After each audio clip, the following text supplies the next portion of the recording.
What exactly is it about Voodoo Ray that makes it sound as fresh as a daisy 34 years after it was made? So you might say that Gerald Simpson, aka a guy called Gerald, is the OG of British dance music. He started doing it before anyone else. Even before House came over from Chicago, he was doing electronic stuff, working pre-MIDI, hooking up gear. I mean, his influence is just massive. But it's this tune that really put him on the map, Voodoo Ray. So what's so special about it?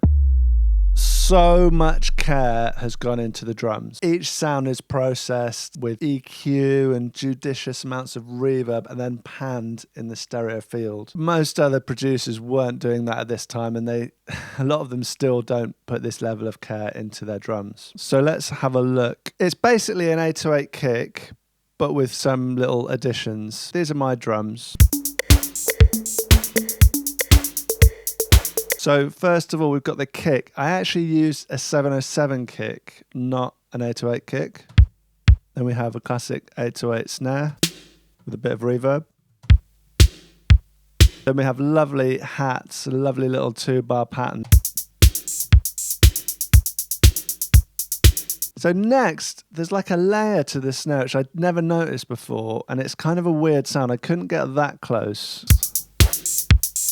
It's got this kind of sound. So I've just used a filter envelope to get this sound. So I've got a high pass filter on it, bringing it up fairly fast. It's a really nice little element,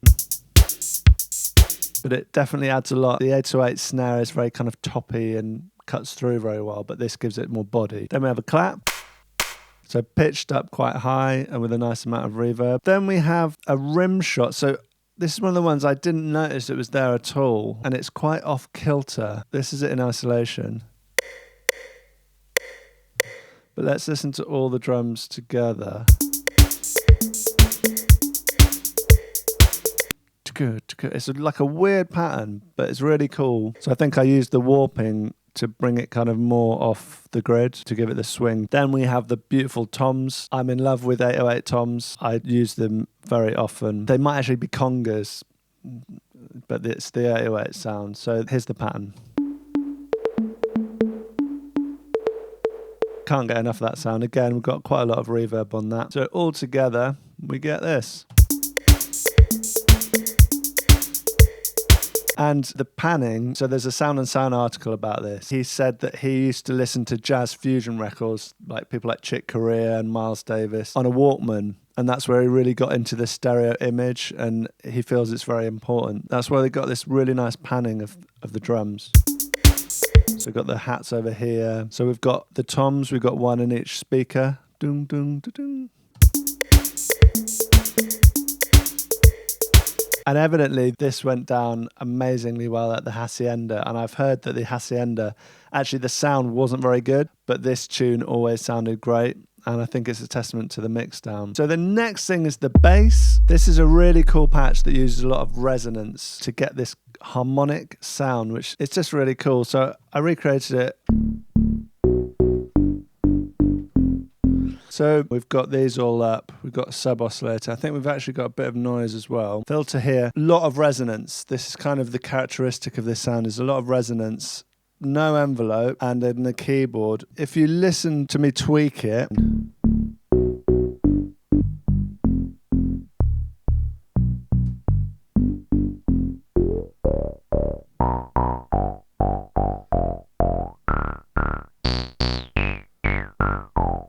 it's hard to replicate exactly the same because the resonance behavior is a little bit wild, but you get these beautiful overtones, and it's just, I really think this is one of the signatures of the track. So then, of course, the vocal. To spare you my singing, a friend of mine kindly recorded the vocal for me, and it's basically one thing. It's this ooh, ooh. I'll just play that on its own. So obviously, it's not the original.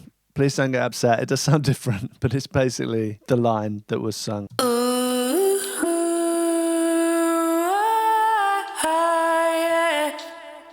And then all we need to do is reverse it and trigger it.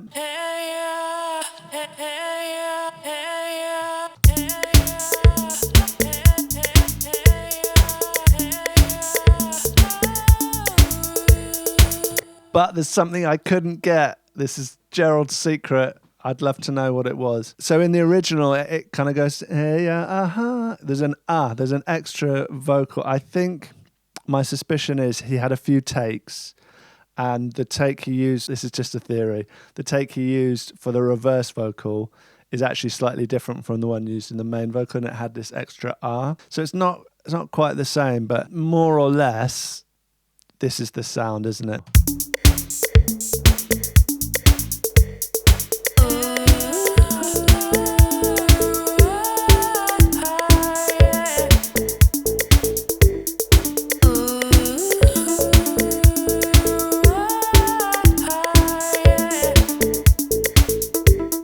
You can hear there's a missing something missing there. I'd love to know what it was. So that's almost it, really. We've got this TB303 line. Again, I tried to do it with my TD3.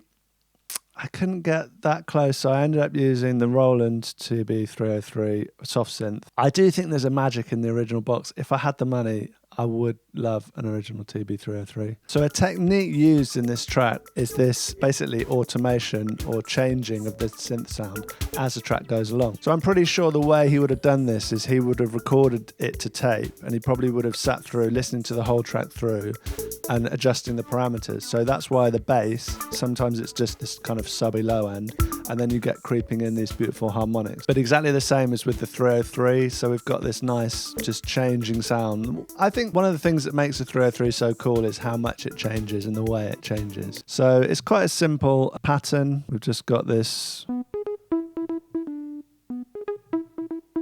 But yeah, it's just, he's done it with feeling, you know, he's listened to the track. And I think that's such a great technique that it's easy not to bother doing. And it's really easy to do in a DAW. So I really encourage you to do that. Let's just look at this one other synth sound, and then we'll look at the Voodoo Ray vocal. Really cool sound.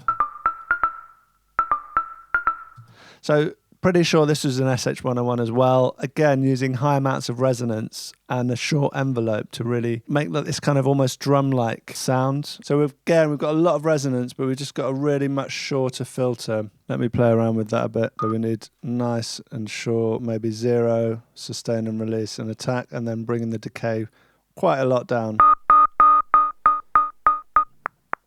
Not that far. And it just fits in so cool. It's such a cool little riff. I love it.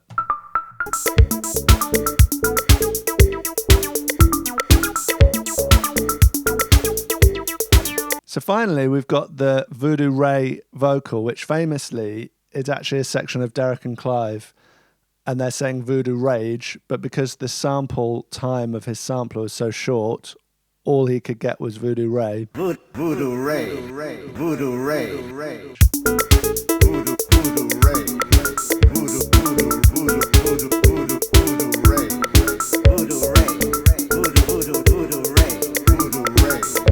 And then we also have Later. I always thought it said Danger, and it's cut quite short, because if you put it back a bit, you can hear it's later, but you can't really do that. If you put it there, you can't really re-trigger it like that.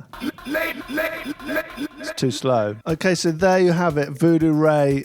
So much good stuff in there, so many beautiful production techniques, and just a lot of heart and a lot of feeling. I love this track, and I just think it doesn't age.